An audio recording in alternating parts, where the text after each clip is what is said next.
Hello friends, I welcome you all to our beautiful channel yes sirs charismatic chemistry.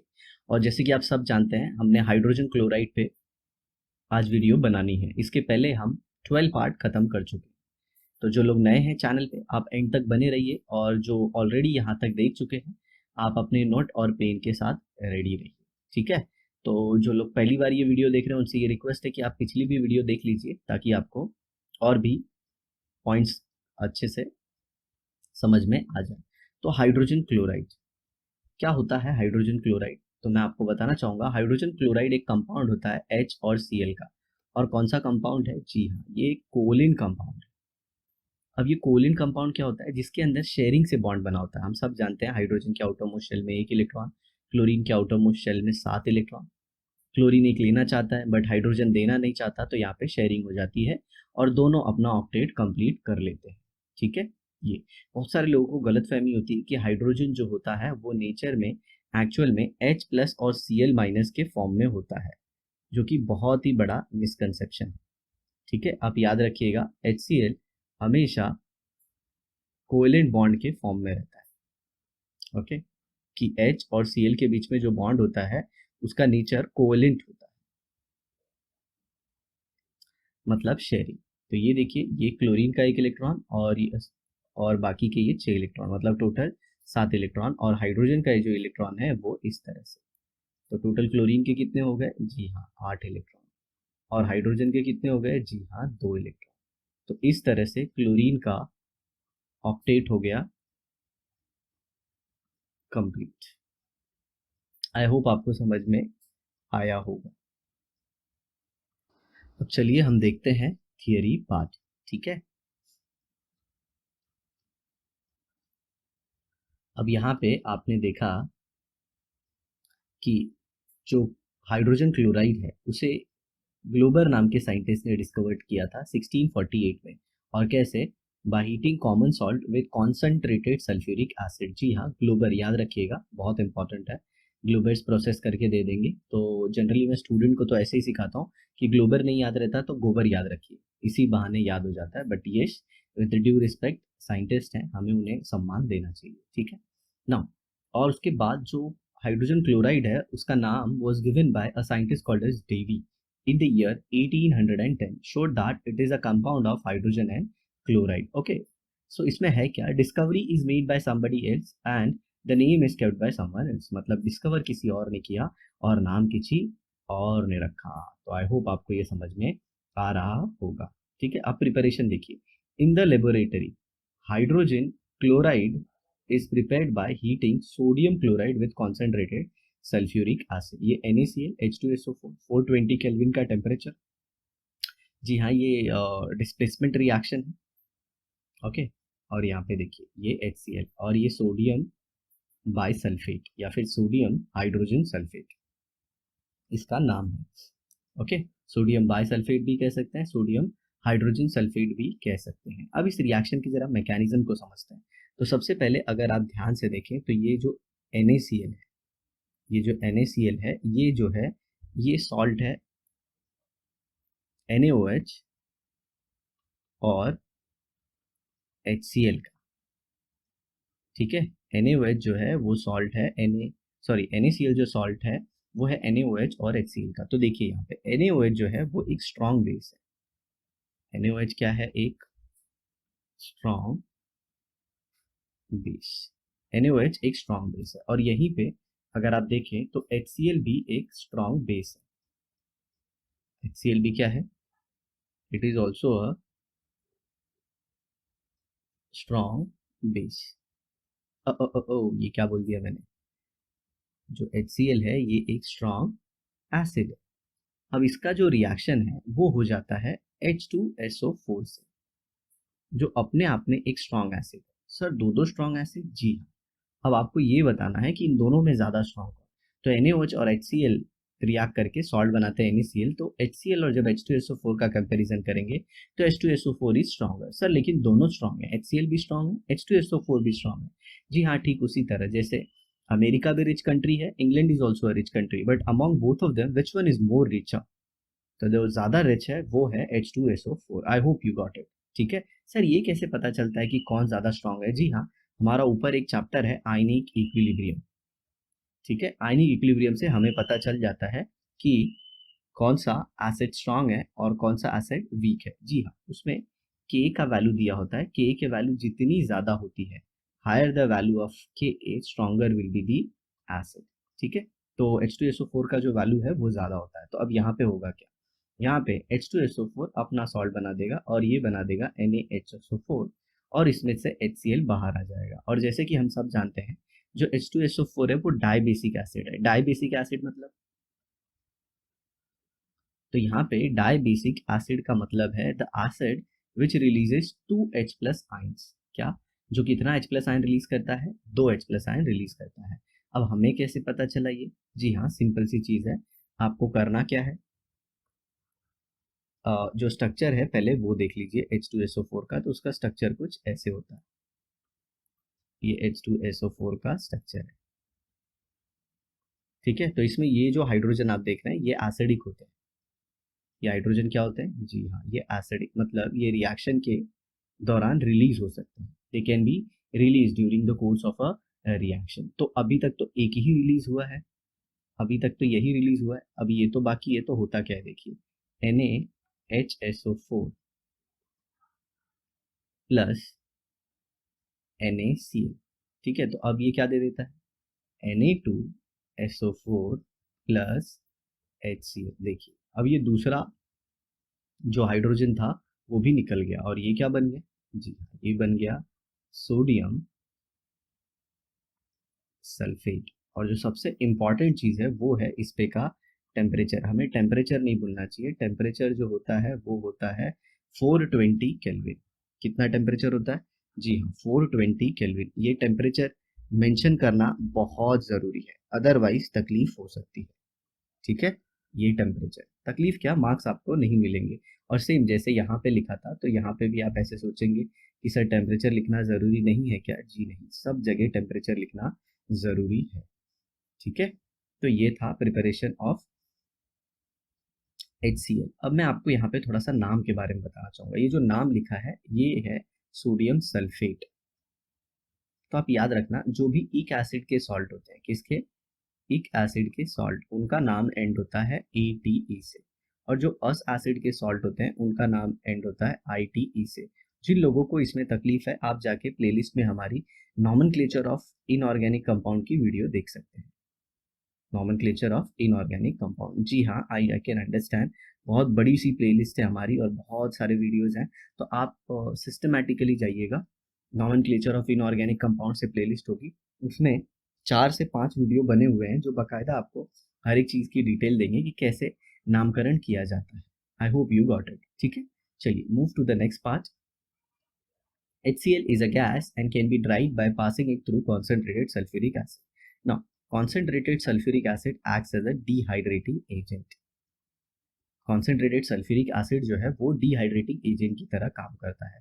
अब जिन्हें नहीं पता है उन्हें मैं बता देना चाहता हूँ कि जो H2SO4 है उसमें जो सल्फर है वो थर्ड पीरियड का एलिमेंट है। तो it can keep lone pair of water into its d orbital, जो कि HNO3 में नाइट्रोजन नहीं कर सकता। इसीलिए concentrated nitric acid does not act as a dehydrating agent, ठीक है। आगे देखिए, फिजिकल प्रॉपर्टीज ऑफ HCl की क्या क्या फिजिकल प्रॉपर्टी है। तो ये कलरलेस और पंजेंट स्मेलिंग गैस है। कलरलेस, इसका कोई कलर नहीं होता, और पंजेंट कुछ वैसा जैसा आपने पब्लिक टॉयलेट में फील किया होगा, लाइक आपके नॉस्ट्रिल्स में कुछ अलग से फीलिंग आती है, that's the pungent smell. It can easily be liquefied to a colourless liquid, okay, which freezes to a white crystalline solid, okay, which freezes to a white crystalline solid. I just want to tell you that कि आपको ये temperature और boiling point से ऐसा कुछ खास लेना देना नहीं है, but you should know that it has a low melting and a boiling point. It is highly soluble in water. Yes, it is highly soluble because it dissociates into water as an H plus and Cl minus ion. And it has a strong bonding with what? Water molecule due to its polar nature. So we have already studied polar dissolves in polar. So HCl is polar and water is also polar. So they react. Next comes as a chemical property. You can say acidic property. Acidic property, yes, simple. Hydrogen is attached to halogen. So in polar solvent, it gives what? HCl dissociate to give what? H plus Cl minus. Now here I want to clear one point कि बहुत सारे लोग जो होते हैं वो HCl को दो नाम से बुलाते हैं. एक तो पहले होता है हाइड्रोजन क्लोराइड और एक होता है हाइड्रोक्लोरिक एसिड. तो क्या है दोनों में डिफरेंस? तो देखिए, जब भी आप हाइड्रोजन क्लोराइड बोलते हैं, क्या बोलते हैं? Hydrogen chloride. इसका मतलब क्या होता है? इसका मतलब ये होता है सिंपली कि जो हाइड्रोजन क्लोराइड है ये गैसियस स्टेट में HCl. And please keep in mind जो HCl का ओरिजिनल नेचर गैस ही होता है. सर बट लैब में तो हम लोग जो HCl लेते हैं वो लिक्विड स्टेट में होता है. जी हाँ, वो लिक्विड स्टेट में इसलिए होता है क्योंकि HCl गैस को वाटर में डिजोल्व करके आपको दिया जाता है. I hope you got it. HCl जो है उसको वाटर में डिजोल्व करके दिया जाता है. Otherwise liquid HCl is not available. Laboratory में अगर आप देखेंगे तो जो स्टॉक होता है, जो इंडस्ट्री से बॉटल आती है, वो लिक्विफाइड HCl होती है. उसे लिक्विड में कन्वर्ट करके ऐसे रखा जाता है. अदरवाइज रूम टेम्परेचर पे आप HCl की बात करें तो वो गैस स्टेट में होता है. और इसी का नाम कभी आपने सुना होगा हाइड्रोक्लोरिक एसिड. क्या नाम? Hydrochloric acid. अब इसका मतलब क्या है? जी हाँ, हाइड्रोक्लोरिक एसिड मतलब HCl in water. HCl in water. You have taken HCl in water. And what happens? H plus and Cl minus ions are formed, which are completely surrounded by water molecule. इनका hydration हो जाता है. Okay, इसीलिए ये जुड़ भी नहीं पाते. नहीं तो बहुत सारे लोगों को यहाँ पे ख्याल आ गया होगा कि H और Cl को तो जुड़ जाना चाहिए. एक्चुअली उन्हें पानी सराउंड कर लेता है. ठीक है, तो जब वो पानी के फॉर्म में रहेंगे तब आपको ये शब्द का यूज करना होगा. क्या? एसिड. Otherwise hydrogen chloride. ठीक है, चलिए अभी आगे देखते हैं. The aqueous solution of HCl gas is called as hydrochloric acid. High value of dissociation constant K indicates it is a strong acid in water. If you have doubt related to K, don't worry, we'll discuss in next class. Next class in the sense in ionic equilibrium chapter. Now next, reaction with ammonia. Now for your kind information, ammonia is a base. अब ammonia कैसे base हुआ? जी हाँ, आपने ionic equilibrium chapter में पढ़ रखा होगा, या फिर नहीं पढ़ा है तो हमारी वीडियो देख लीजिएगा. उसमें बताया गया है कि अमोनिया जो होता है वो लुईस बेस होता है. अमोनिया क्या होता है? जी हाँ, ammonia is Lewis base. Ammonia is Lewis base. अब यहाँ पे लुईस बेस से क्या मीनिंग है? What does it mean that Lewis base? तो मैं आपको बताना चाहूंगा कि लुईस बेस मतलब the chemical compound which loses lone pair of electron. Lone pair of electron जो क्या करता है? लोन पेयर ऑफ इलेक्ट्रॉन दे देता है. अगर आप अमोनिया का स्ट्रक्चर देखें तो कुछ ऐसा होता है. नाइट्रोजन के आउटर मोस्ट शेल में 5 इलेक्ट्रॉन, क्योंकि उसका एटॉमिक नंबर 7 होता है तो 7 होने की वजह से 2 और 5, तो ये 5 उसकी आउटर मोस्ट शेल में होते हैं, जिसमें से 3 इलेक्ट्रॉन तो बॉन्डिंग में यूज हो गए, और जो इलेक्ट्रॉन बॉन्डिंग में पार्टिसिपेट नहीं करते, जिसे हम नॉन बॉन्डिंग या फिर लोन पेयर कहते हैं, ये नाइट्रोजन दे सकता है. और इसीलिए वो किसके से काम करता है? बेस. ऑब्वियसली नो डाउट सामने ऐसा होना चाहिए जो ले सकता है, तो जो लेगा वो एसिड हो गया और जो देगा वो बेस हो गया. तो लुईस बेस. ठीक है, ऐसा. तो अमोनिया जो होता है ये अपना लोन पेयर दे देता है H प्लस किसके? HCl को. ठीक है, लेकिन सर HCl में तो H और Cl होता है. जी हाँ, जैसे ही ये अमोनिया गैस और HCl मिलते हैं, H जो बोलते हैं उसके ऊपर पॉजिटिव चार्ज होता है. क्यों? H अटैच होता है क्लोरीन से, और क्लोरीन क्या करता है? ये H के इलेक्ट्रॉन को स्ट्रांगली अपनी तरफ खींचता है, जिसकी वजह से इस पे होता है पार्शियल पॉजिटिव चार्ज और इस पे पार्शियल नेगेटिव. और तभी ये जो नाइट्रोजन होता है ये अपनी लोन पेयर को देता है. किसको? जी हाँ, हाइड्रोजन को. ठीक है, और जिसकी वजह से ये बन जाता है NH4 प्लस और Cl माइनस. तो क्या सर अमोनियम क्लोराइड एक आयनिक कंपाउंड है? जी हाँ, ये आयनिक भी है, इसके अंदर कोवेलेंट बॉन्ड भी होता है.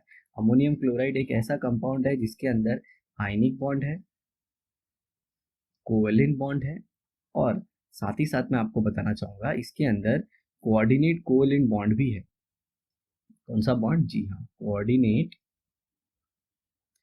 Covalent bond.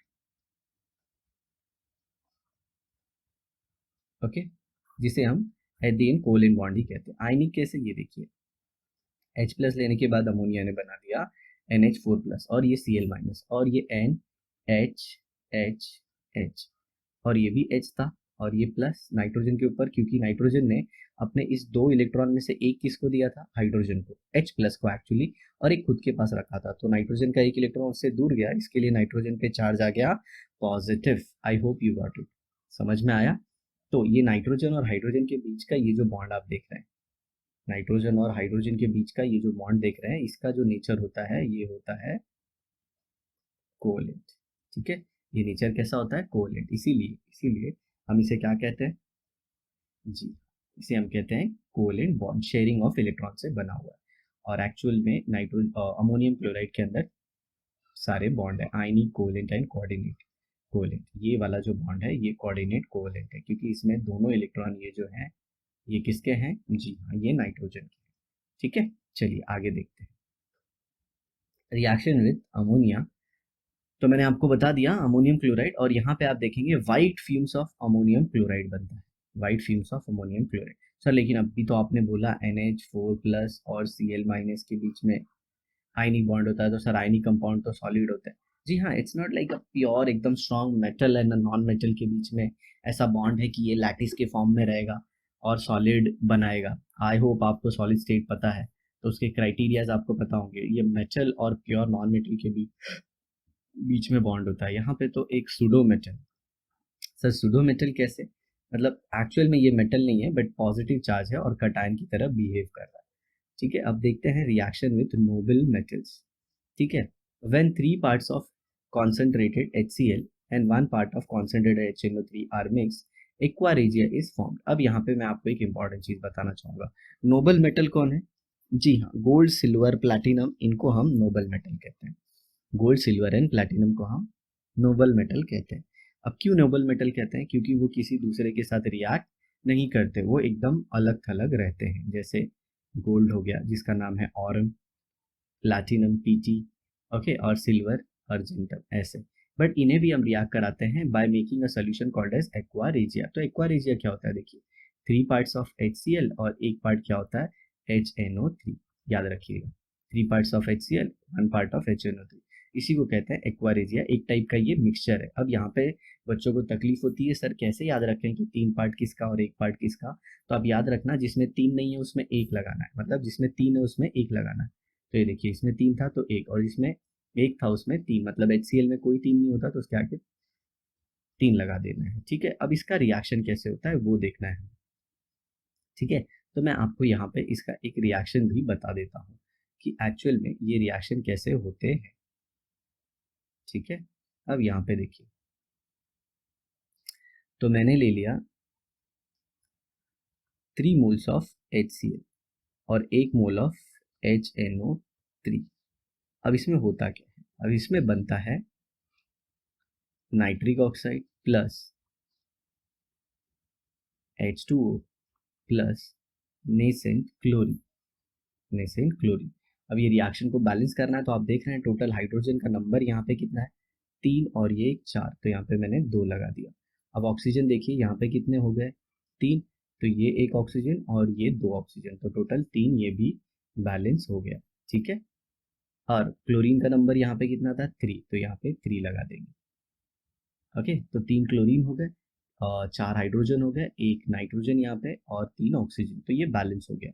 अब इसमें जो रिएक्ट करता है वो कौन सा है, तो इसमें सबसे जो रिएक्टिव स्पीशीज है वो ये नेसेंट क्लोरीन है। और इसे नेसेंट क्यों बोलते हैं, because it has form recently, newly born, जैसे बोलते हैं ना नेसेंट बेबी, वैसे ही ये नेसेंट है, जस्ट अभी अभी रिएक्शंस में ये पैदा हुआ है। ठीक है, और ये रिएक्टिव क्यों है, क्योंकि हम सब जानते हैं क्लोरीन एक हेलोजन का एटम है और उसके आउटर मोस्ट शेल में 7 ही इलेक्ट्रॉन है, और उसकी बचपन से इच्छा है कि उसके क्या हो जाए, जी हाँ, 8 इलेक्ट्रॉन। सर ये बचपन क्या, ऐसे ही मजाक कर रहा हूँ, ठीक है, 8 इलेक्ट्रॉन हो जाए, इसीलिए वो बहुत रिएक्टिव है। और फिर वो करता क्या है, ये देखिए Au plus 3 nascent chlorine react and it forms AuCl3। ठीक है, और फिर ये AuCl3 एक और नेसेंट क्लोरीन से रिएक्ट कर लेता है, और फिर ये क्या दे देता है, जी हाँ, ये दे देता है HCl, ले लीजिए HCl, HAuCl4, ये वाला कंपाउंड बना देता है, जिसे हम कहते हैं ऑरो क्लोरिक एसिड। क्या कहते हैं, ऑरोक्लोरिक एसिड। तो इसे आप चाहें तो बैलेंस कर सकते हैं, जिस रिएक्शन को आपको आगे आयनिक फॉर्म में दिया होगा। कौन से फॉर्म में दिया होगा, आयनिक फॉर्म में। तो आप पूरी रिएक्शन को पहले एक बार लिख लीजिए और फिर उसके आयनिक फॉर्म को लिखिए। चलिए मैं ही बता देता हूँ आपको कैसे लिखना है। तो सबसे पहले आप क्या लिखेंगे, जी हाँ, 3HCl plus HNO3, it gives what, एक नेसेन क्लोरीन प्लस, नेसेन को हम ब्रैकेट में ऐसे लिखते हैं, प्लस 2H2O प्लस NO, ये हो गया। अब यहाँ पे आप क्या लेंगे, आप लिखेंगे AU प्लस, यहाँ पे ये बैलेंस करके लिखते हैं, तो यहाँ पे ये टोटल कितने हैं, 3, ठीक है। तो यहाँ पे AU plus 3Cl gives what, जी, AuCl3, और फिर आप क्या करोगे, AuCl3 प्लस एक और HCl का मॉलिक्यूल ले लोगे, तो आपको क्या मिल जाएगा, AuCl4, और इसको बोलते हैं ऑरोक्लोरिक एसिड। क्या बोलते हैं, ऑरोक्लोरिक एसिड। और ये जो है, ये एक टाइप का कोऑर्डिनेशन कंपाउंड है, जिसे आप आगे चल के पढ़ोगे। ये AuCl4, जिसमें जो गोल्ड है उसका जो ऑक्सीडेशन नंबर होता है वो होता है +3, ठीक है। तो इसका नाम हो गया ऑरोक्लोरिक एसिड। अब देखिए बैलेंसिंग कैसे करते हैं। ओके, अब यहाँ पे देखिए, तो जो रिएक्टेंट के साइड है उसे रिएक्टेंट में लिखता हूँ। पहले कॉमन चीज़ों को हम कैंसिल कर लेते हैं, ठीक है। तो ये देखिए 3Cl कैंसिल, ओके। अब यहाँ पे देखिए ये AuCl3 है, AuCl3 cancel, is that clear. अभी लेफ्ट साइड का लेफ्ट साइड में लिख देंगे, राइट का राइट में लिख देंगे। तो ये क्या हो गया, gold plus 4HCl plus HNO3 कितना है, एक ही है, तो उसको लिख दिया। अब राइट साइड को लिखते हैं, तो क्या राइट साइड में है, जी हाँ, HAuCl4 प्लस उसके साथ और क्या है, ये वाटर मॉलिक्यूल और ये नाइट्रिक ऑक्साइड, तो H2O, कितने H2O है, जी हाँ 2, प्लस NO। और कुछ दिख रहा है, जी नहीं। अब आप चेक कर सकते हैं कि रिएक्शन बैलेंस है या नहीं। तो यहाँ पे देखिए, आप देख सकते हैं यहाँ पे जो गोल्ड है वो एक ही है, तो राइट साइड में भी एक ही है। हाइड्रोजन कितने हैं, 5, तो ये 1 और ये 4, 5। ऑक्सीजन का नंबर देख लीजिए, ये 3 ऑक्सीजन है, तो यहाँ पे ये 2 ऑक्सीजन और ये 1 ऑक्सीजन, ठीक है। नाइट्रोजन के नंबर 1 है, वो भी यहाँ पे 1 है। अब जो आपकी टेक्स्ट बुक में लिखा है वो आयनिक फॉर्म में रिएक्शन लिखा है, तो आप भी आयन फॉर्म में लिख सकते हैं। ये AU हो गया, प्लस यहाँ पे आप क्या लिख सकते हैं, यहाँ पे H प्लस को क्या लिख सकते हैं, 4H plus, okay, 4H plus plus 4Cl minus. और एक्चुअल में आप चाहें तो यहाँ पे ये भी लिख सकते हैं NO3 माइनस, ठीक है। आप ये NO3 माइनस का H प्लस नहीं भी दिखाएंगे तो भी कोई बात नहीं है, ठीक है। तो फिर हम राइट साइड में भी एक हाइड्रोजन कम दिखाएंगे। तो अब यहाँ पे क्या लिख देंगे, AuCl4, यहाँ पे क्या आ जाएगा, माइनस, क्योंकि H प्लस नहीं दिखा है, और प्लस ये 2H2O, और प्लस यहाँ पे क्या दिखाएंगे, NO।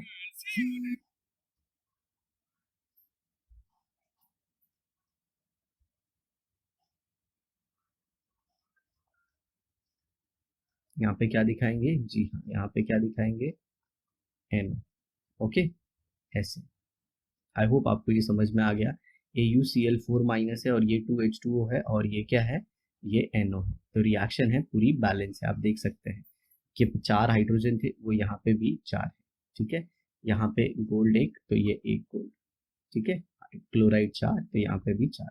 तो इस तरह से आयनिक रिएक्शन उन्होंने लिखा है, जिसे समझने में आपको तकलीफ हो रही थी, ठीक है। चलिए आगे देखिए। अब आगे जो रिएक्शन है टेक्स्ट बुक में, वो यहाँ पे दिया गया है प्लैटिनम के साथ। तो हम प्लैटिनम के साथ भी रिएक्शन देख लेते हैं। तो प्लैटिनम लिया, प्लस प्लस वही सेम रिएक्शन, 4 नेसेन क्लोरीन आ गया, और फिर ये दे देता है PtCl4, और फिर PtCl4 को हम 2 HCl के साथ लिख लेते हैं। कितने के साथ, जी हाँ 2 HCl, और फिर ये दे देता है H2PtCl6, ठीक है, जिसको हम बोलते हैं क्लोरो प्लैटिनिक एसिड। क्या बोलते हैं, क्लोरोप्लैटिनिक एसिड।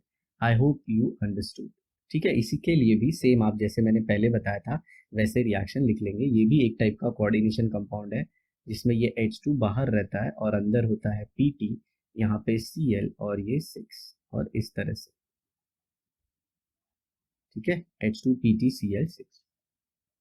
ये पूरी तरह से रिएक्शन मैंने आपको नोबल मेटल्स के बता दिए। अगर आप एक्वा रेजिया नहीं लेंगे, that is 3:1 proportion of HCl and HNO3, तो ये रिएक्शन तो नहीं होगा। आई होप आपको ये समझ में आ गया।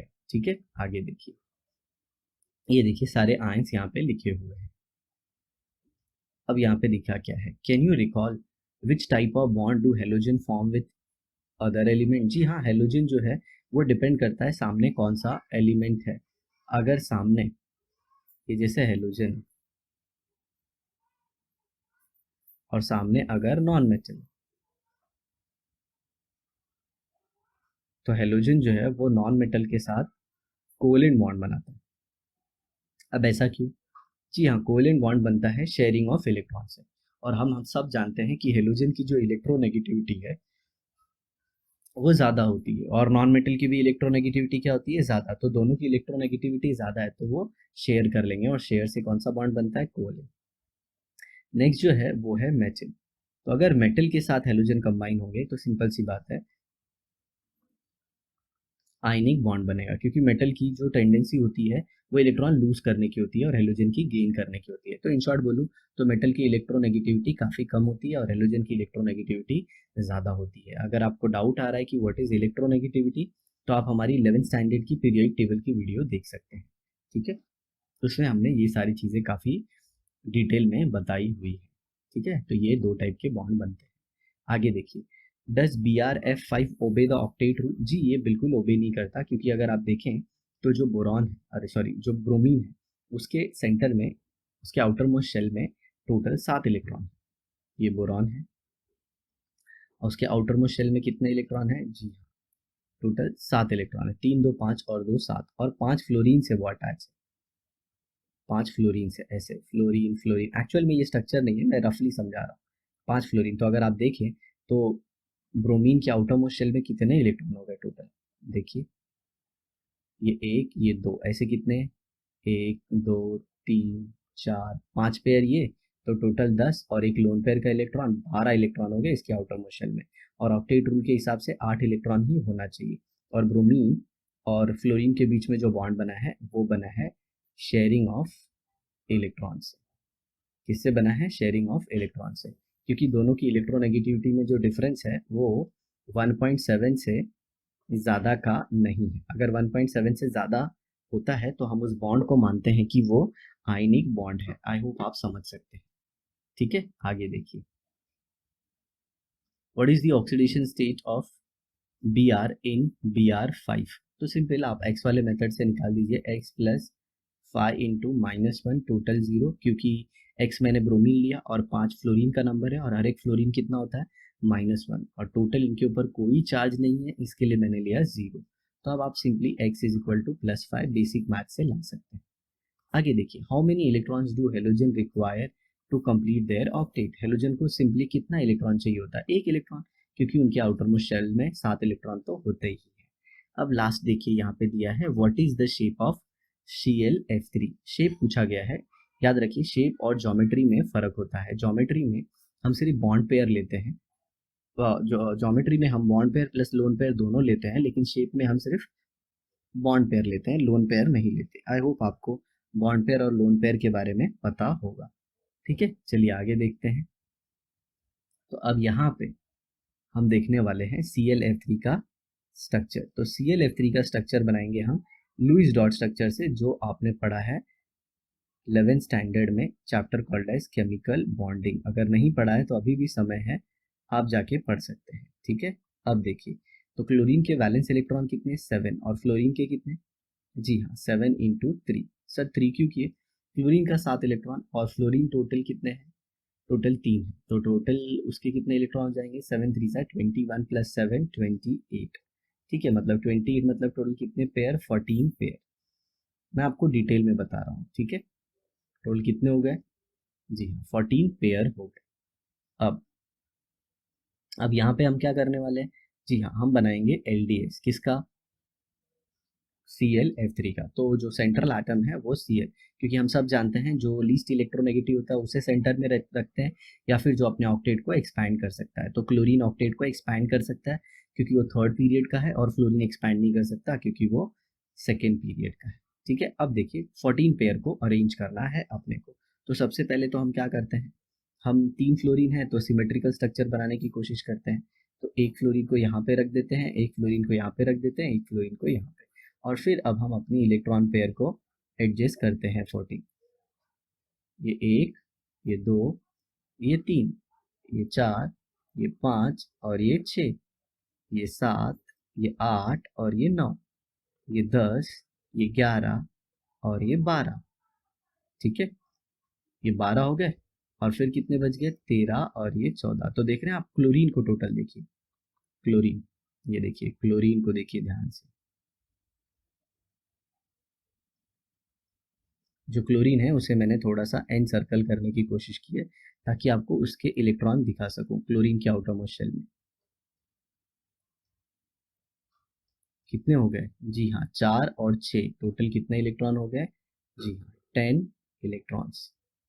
मतलब यहाँ पे ऑक्टेट रूल फॉलो नहीं हुआ है, और एक्चुअल में इसमें क्लोरीन के टोटल 7 इलेक्ट्रॉन ही है। ये 1, ये 2, ये 3 और ये उसके खुद के लोन पेयर। ठीक है, ऐसे। तो कितने इलेक्ट्रॉन हो गए क्लोरीन के, 7। ओके, अब ये थियरी जो होती है, ये लुईस और थियरी, ये फेल हो गई थी शेप या फिर ज्योमेट्री बताने में। तो अब जो शेप या ज्योमेट्री बताने वाले हैं वो VSEPR थियरी के हिसाब से बताते हैं। तो VSEPR थियरी बोलती है, पहले आप इसका स्टेरिक नंबर पता कर लीजिए। स्टेरिक नंबर क्या होता है, sum of lone pair plus bond pair. तो अगर आप ध्यान पे देखें तो लोन पेयर क्या होती है, जो बॉन्ड नहीं बनाती। तो कितनी पेयर है यहाँ पे, जी हाँ 2 पेयर, तो ये 2, और बॉन्ड पेयर कितनी है, 3, 1, 2 और ये 3। ओके, हालांकि ये इलेक्ट्रॉन को छोड़ के भी यहाँ पे 4 हो रहे हैं, तो आप देख सकते हैं। ठीक है, तो टोटल कितने हो गए, 3, मतलब स्टेरिक नंबर क्या हो गया, 5। और जब स्टेरिक नंबर 5 हो गया तो हाइब्रिडाइजेशन हो जाएगा sp3d। sp3d मतलब देखिए, एक s plus 3p plus 1d, तो टोटल कितने हो गए, 5। और याद रखिएगा हाइब्रिडाइजेशन सेंट्रल एटम का होता है, सराउंडिंग एटम का नहीं। ठीक है, और इलेक्ट्रॉन पार्टिसिपेट नहीं करते हाइब्रिडाइजेशन में। हाइब्रिडाइजेशन में ऑर्बिटल पार्टिसिपेट करती है। तो ये ऑर्बिटल क्या हो गई, sp3d। और हम सब जानते हैं sp3d में जो ज्योमेट्री आती है वो आती है ट्राइगोनल बायपिरामिडल।